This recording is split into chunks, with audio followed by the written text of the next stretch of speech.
Recording, everyone. Yes, this will be recorded.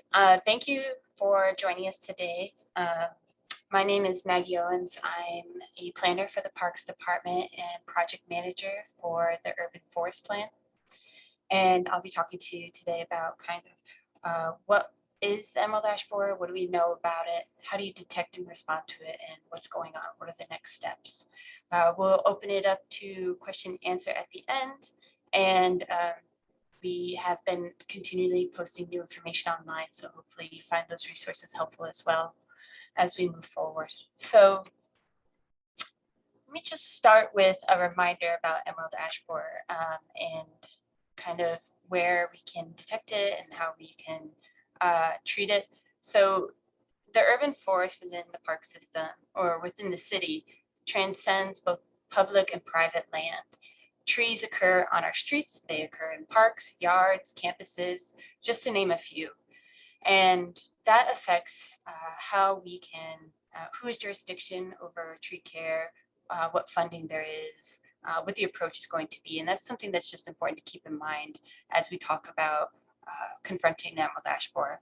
The other piece that's important to know is that the way trees are laid out can also affect how we're able to care for them. And so you might have singletons, like public street trees, happening just kind of in a neat row along the roadway, but you might also have clusters or a more designed landscape like in our parks. But then there's also natural areas where there's a dense cluster of trees. And as we go through the presentation, you'll see how kind of these things come into play with emerald ash borer. Now, the emerald ash borer is a rather beautiful beetle, actually, that was detected in Massachusetts in 2012, but it likely arrived much earlier in the mid-1990s to the US. Before I kind of delve into what they do and how they do what they do, I want to talk about their life cycle real quick. So for people who are a little unfamiliar with insect life cycle, when an insect hatches, it goes from an egg to a larval form. And this larval kind of wormy form is where a lot of the damage happens. And then it's the adult form that helps the populations travel. So eggs are laid under the bark, and the egg hatches that larva that burrows further into the tree, killing the tree eventually because it disrupts the circulatory system that's just under the surface of a tree's bark. And that's circulatory system moves water and sugar, and that's kind of one reason why when bark is damaged from other things, like say a bike cuts into the tree, it exposes that circulatory system to outside harm, like a fungal infection. So that's a little bit about the emerald ash borer's life cycle. Now, you're not going to see adults in any of the life stages really in the wintertime. So spotting them is going to happen in the warmer months. When it comes to ash trees and their prevalence throughout Boston, we haven't been planting, the Parks Department hasn't been planting ash trees in our streets for at least 15 years. And so in some ways that's good news because the population is somewhat limited ash trees within our streets. But we have found emerald ash borer in these different neighborhoods, and emerald ash borer does focus on ash trees. It does not go after other trees. So that's another positive point. Now, since emerald ash borers come here, a lot of questions come up like, what about other creatures that are going to come our way? What about the spotted lanternfly? Well, with the spotted lanternfly in particular, its easternmost detection has been in Worcester County. And as far as we know, it's not really shown up in Boston. But these aren't the first insects that are coming or have come, and they're not the last. With climate change, this is kind of the new normal, and the way human habitat is structured, it's a new way of life dealing with different pests and disease as the weather changes and also society changes. Right now, we know that we have approximately 1,800 ash trees in our public sidewalks, which is only about 4% of our total street tree population, which we know because we had a public street tree inventory done as part of the urban forest plan. That said, we don't know the extent of infestation, especially because infestation changes over time. So we have a snapshot of the health of the tree over the summer, but we don't know how that might have changed or which trees ended up being infested with emerald ash borer. When it comes to parks, we have some parks like the parks looked after by the Emerald Necklace Conservancy that have inventoried a portion of the ash trees, but not all of them. And because it's very expensive to inventory trees, especially if you were trying to get into the more natural areas rather than highly designed dispersed trees. So all in all, we don't have an inventory of trees in our parks, other sorts of public land, and private property. And all in all, it's unknown how many trees in total in streets, parks, and private property are affected by the emerald ash borer. But what we do know so far is that there will need to be removals along streets like Blue Hill Ave, Washington Street, and Roslindale. And those are just a few. They'll be pretty notable because you might see a stretch of removals. It was common to plant in monocultures, planting the same species for quite a ways. And we know better these days that kind of sets you up for trouble when a specialist pest like the emerald ash borer comes and wipes out all of one species. So we've been working on biodiversity, but the urban forest plan will also make recommendations on planting and maintenance practices and how to be more resilient, knowing that more pests and disease will come and knowing that the climate is changing. Sorry to interrupt you, Maggie, but just so you know, Commissioner Woods and Chief Whitehammond is here now. Thank you, Christine. I can pause for a moment and hand it off to the Chief and Commissioner. If you all, I just wrapped up kind of what we know about the extent of infestation so far. If you had anything you'd like to share before going on into more details. Maggie, so I can't seem to get my video started, but that's fine. No, I just wanted to thank folks for being here.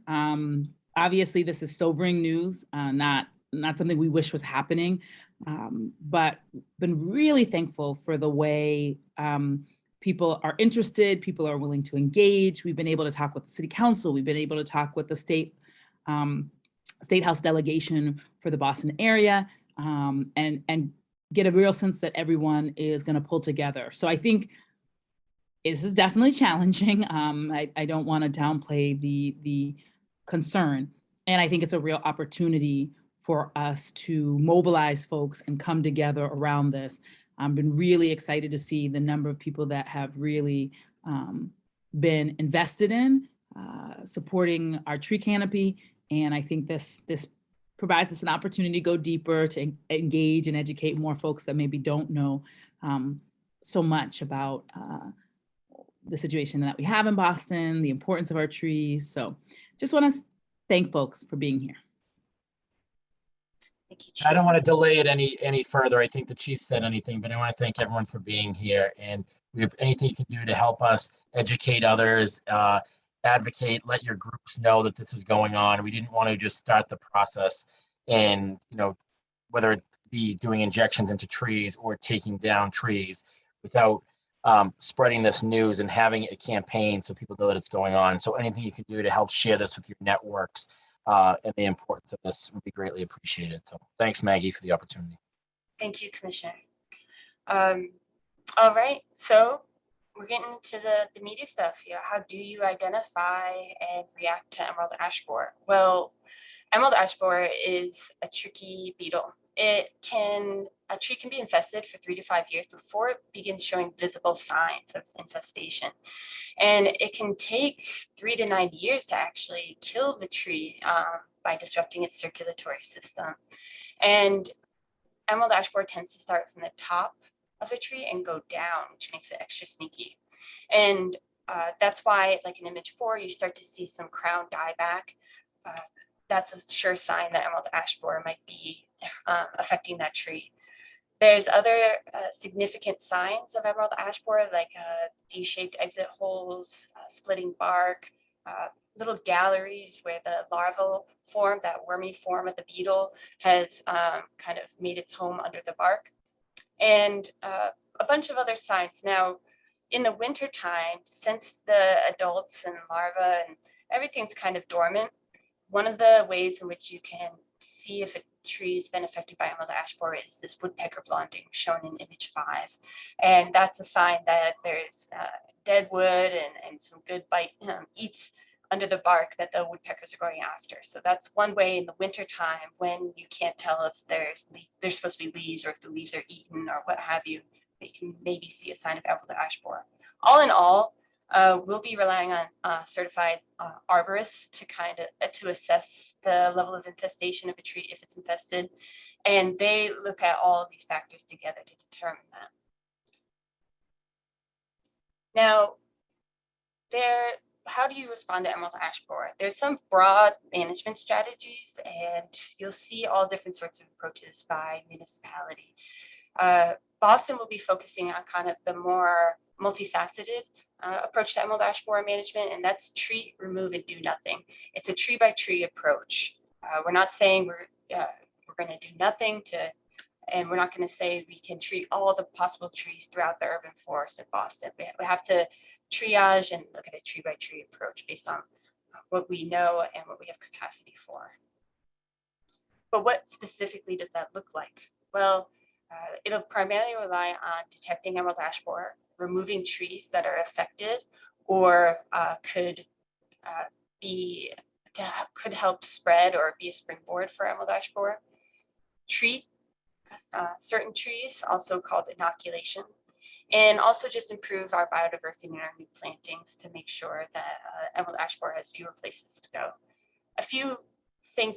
One thing that we can all do right now is to limit movement of tree material.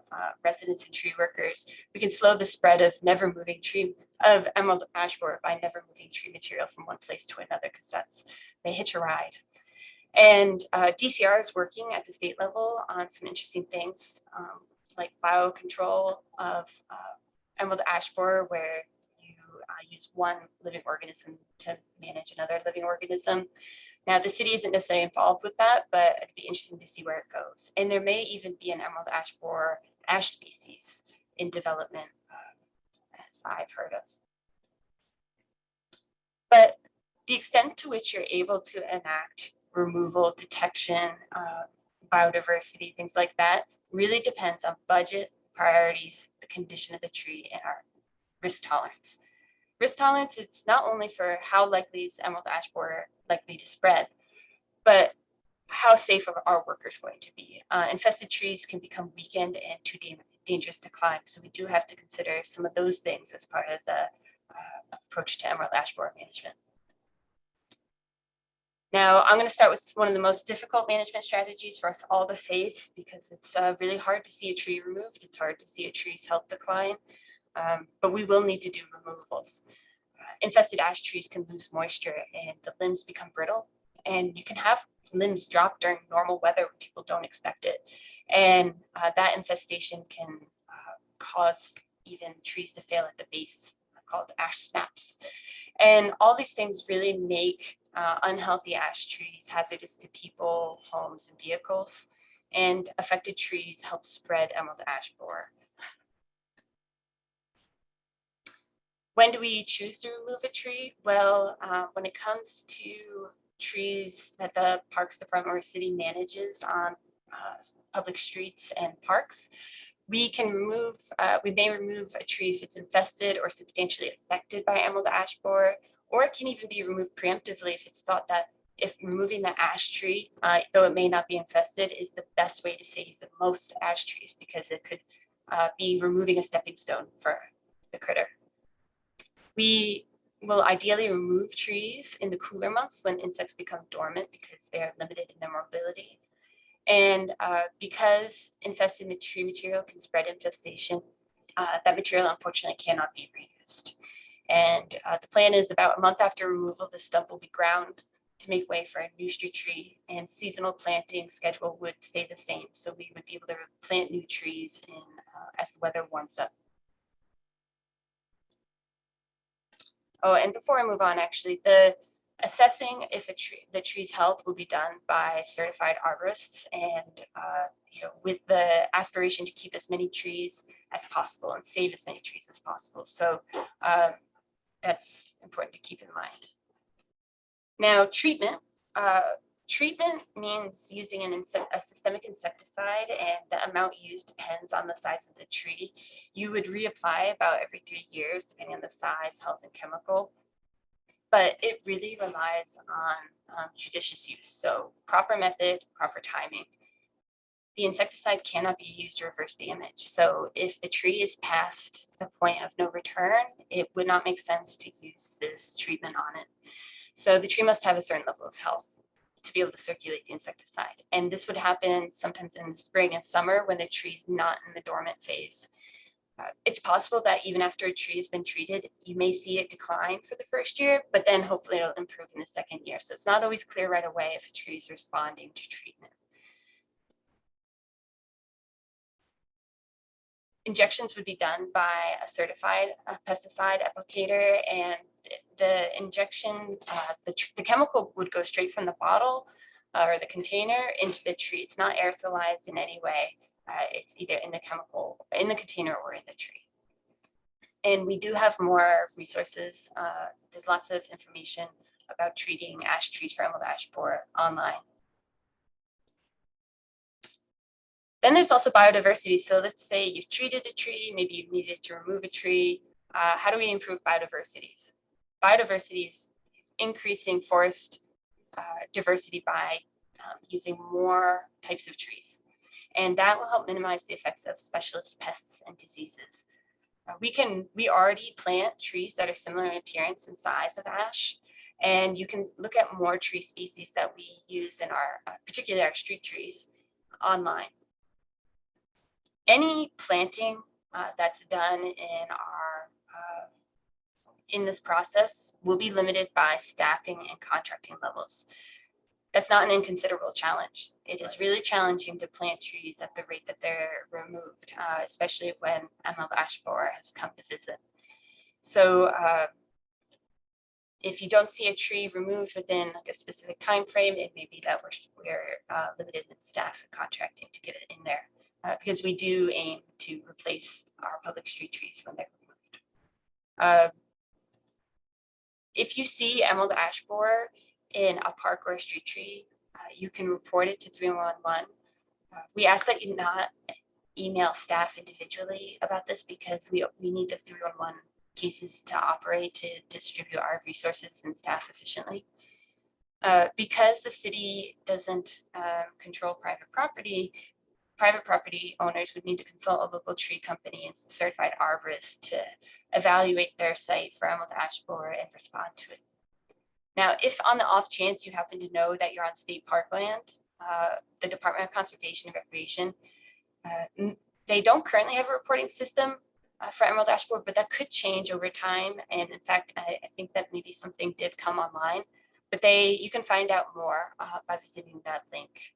Now, all in all, if you're unsure of ownership and you just want to make sure that all the bases are covered, if you suspect emerald ash borer, you don't know who owns the property that tree is on, why not report it to 311? And if it's on public land, they will route your case to the appropriate department, but they can't redirect reports to most private property owners. It's an app. 311 is an app, but you can also call or you can go to the website. So in Boston, what is the best case scenario? Well, we're not going to have perfect information. And so someday, hopefully, the population of emerald ash borer is so low that we no longer have to treat ash trees for emerald ash borer.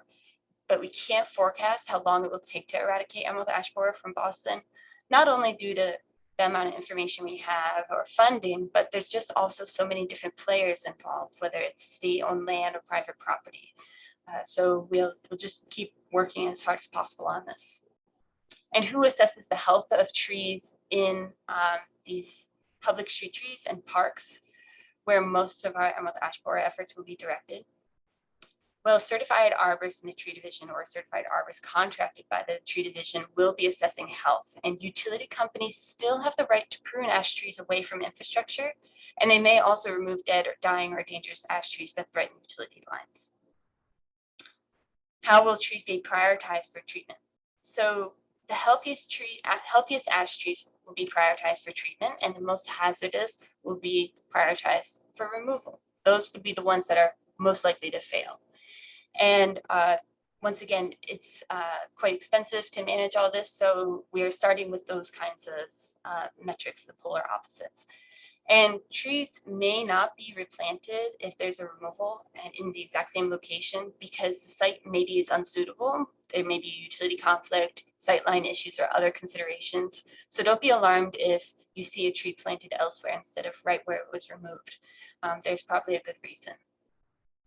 Now, when it comes to park trees, well, park capital improvement projects, which are like those renovations and redesigns that you see, they already have been treating trees, including preemptively treating healthy trees.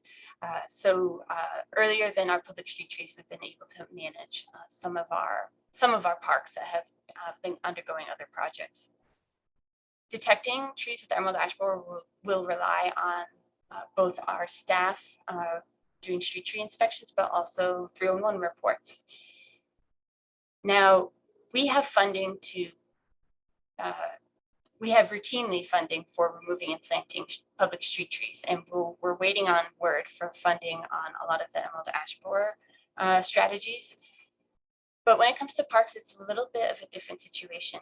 We'll have a similar prioritization process for removing those trees once we detect emerald ash borer, but there's currently no budget to replant in areas not currently undergoing those capital improvement projects, those renovations. It uses a different funding stream than our street trees. Street trees have funding for replacement, parks currently don't. And parks only recently got funding in the last few years for actually some management, some maintenance money, but not enough to do planting and treatment. How does the urban forest plan, though, play into all this? In some ways, it's good timing that the urban forest plan is happening, and we'll be making recommendations on city operational needs, probably need increased funding and staffing for tree care that will all make it easier to detect and respond to pests like emerald ash borer in the future. Boston is not using the same strategies as all other municipalities because it really depends on the circumstances, capacity, and value of those municipalities to respond to emerald ash borer. And one concern that's come up as we talk about what's going to happen with emerald ash borer in our public street trees and parks, heat. You can lose the benefits of a tree instantly. Well, if a tree has some life, if it doesn't seem like it's going to spread emerald ash borer right away, we're not going to, and we don't have the capacity to remove all the ash trees that possibly are infested all at one time. So there is a bit of a staggering of removals, but removals do have the potential to worsen the urban heat island effect. When it comes to removals in the more natural areas, the effects may be a little bit less because canopy fills in the gaps fairly quickly, but also that canopy is typically not shading the really hot materials that if a tree canopy shade is removed, immediately begins absorbing that ambient heat. But once again, slightly good timing in some ways. It depends on how optimistic you want to be. Healthy Places is a holistic planning effort that the Environment, Energy, and Open Space Cabinet is undertaking. And that incorporates the heat resiliency study, the urban forest plan, and open space recreation plan. So essentially planning for heat, trees, and parks. And we're looking at cooling. The heat resiliency study is specifically looking at cooling through design ideas, policy recommendations, programming, and modeling. So there is some thinking right now going on. How do you manage heat, not only for the short-term emergency situations, but long-term? How does the city become more heat resilient? And lastly, what are our next steps? Removals will be happening in dormant season.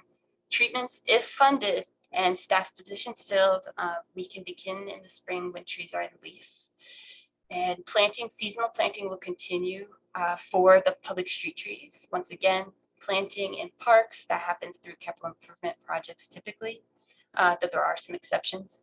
And removed street trees will be prioritized for replanting.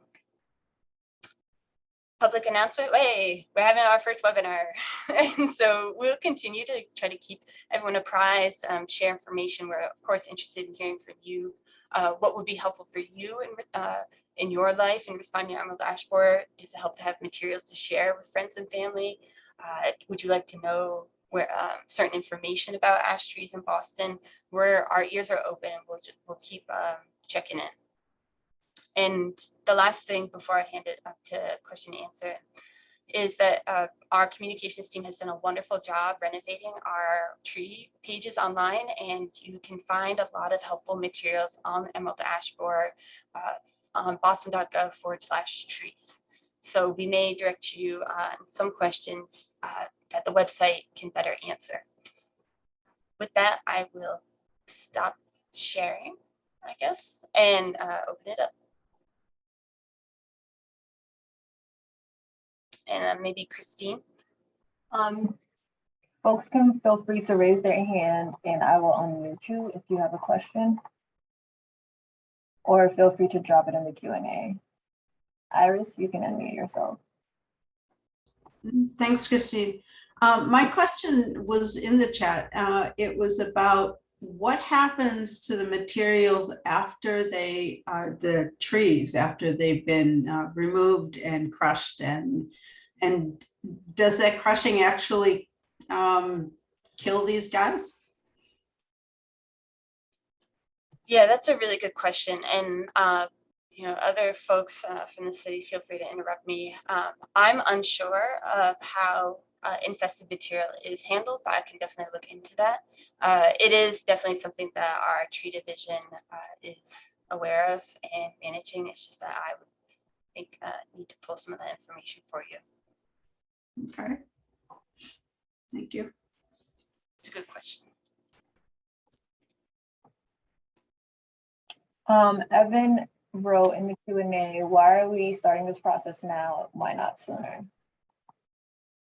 Yeah, it's a good question. Having enough information about the extent of what's happening, and what kind of needs to be done and what's our funding, that's all affects our ability to respond to emerald ash borer. So, we detected it in these different neighborhoods and have since then begun putting together an effort, a broader citywide effort. So, better late than never, but yeah, we weren't able to, with the first detection, necessarily put together such a sweeping response. Thanks, Maggie. Anyone else have a question? Margaret, you can unmute yourself.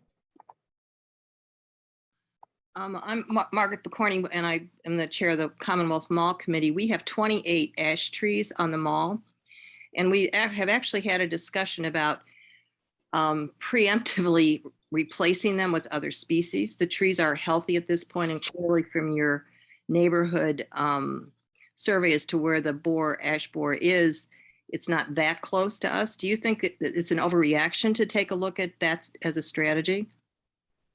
No, not at all. I think that it has to make sense within your resources and capacity to manage into the future, because treatment, for instance, only lasts about 3 years, as you know, and you need to reapply it. So if it has to be taken into consideration also with, what are the consequences of the removal of the heat, for instance, heat effect.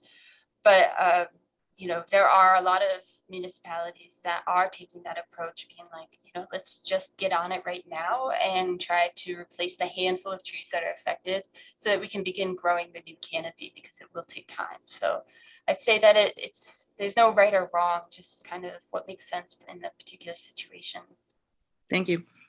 Maggie, I'll just add to that. I mean, I think the one concern that I would have is if the trees are healthy, I just think, can we save as many of them as possible? I guess for me, like taking them out before they're unhealthy feels like a challenge, but I do think cycling them out might make sense. And I think, I guess what I'll say is from our perspective, we're trying to save as many as possible. The fact that this inoculation, which I guess functionally is similar to a vaccine, is available. If, you know, I think obviously, as Maggie said, you have to make the right decisions and there's not exactly a right or wrong, but I think figuring out first if we can protect the trees as long as possible, and see if we could reduce the amount of ash borer in the city overall, because there are parts of the state that are not struggling with. There are parts that are, we are not the only place that is dealing with it, but there are other places that it's not a major issue. So again, it's on a case by case basis, but I do think if we can save as many healthy older trees as possible, their benefits in terms of what they provide us in shade and cooling, et cetera, are pretty substantial.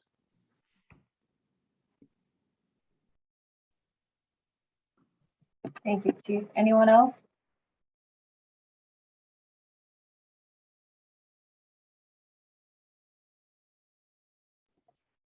Emerald Necklace Conservatory, you can unmute yourself. Hi, this is Erica Holm from the Emerald Necklace. I'm the field operations coordinator, so I know a little bit on the tree side of things. And this maybe is not a question to be answered right now, but maybe more of a comment for the future. But just, does the city have plans to kind of contextualize this event, like this particular pest, with other pests that have happened before or that have potential to happen in the future? So the ones I'm thinking of are Dutch elm disease, and how now we have cultivars of elm that we can plant at this point. And then also spotted lanternfly, which is sort of more of an emergent pest. It's kind of like the quote unquote next pest. So really the question is just, yeah, are there plans to kind of contextualize tree pest management and kind of record these efforts over time as one sort of program? Or I guess that's it. Thanks. Thank you, Erica. And I can take a stab at it. I think, yeah, it's important to see these things as just a part of urban forestry management. It's not a static event, an occasional event that you don't really need to think about and respond to. Once again, you could bring in COVID, kind of like you need a long-term preparedness program for things when they come along and have the infrastructure in place. And so I think we feel the same way about pests and disease. And the urban forest plan, I think, will help us advocate and kind of sketch out the degree of support the forest needs from all the different players, you know, private, public, institutional, what have you, to kind of establish that approach to pests and disease and provide the infrastructure to respond in a timely way. Awesome. Thanks so much, Maggie.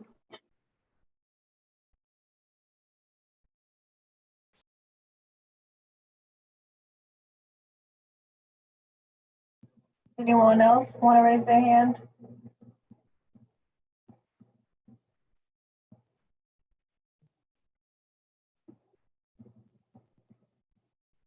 Evan, you can unmute yourself.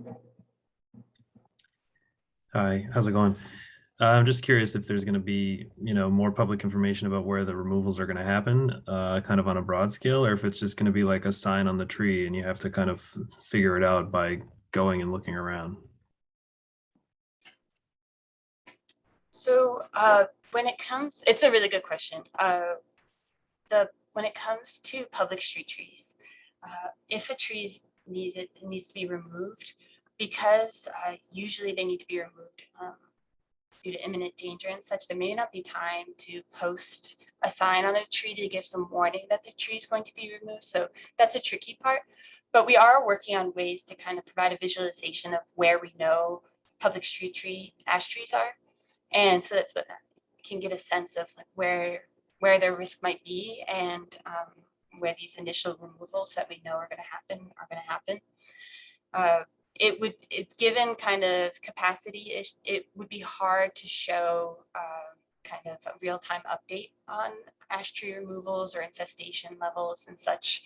And we wouldn't have information on private property and most parks. So we'll share the information we have so that people can be as best prepared for what's happening, but it may be a little bit less than currently expected.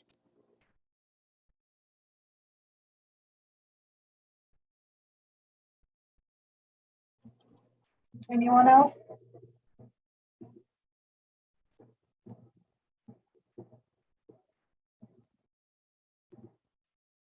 Seems to be winding down, Maggie.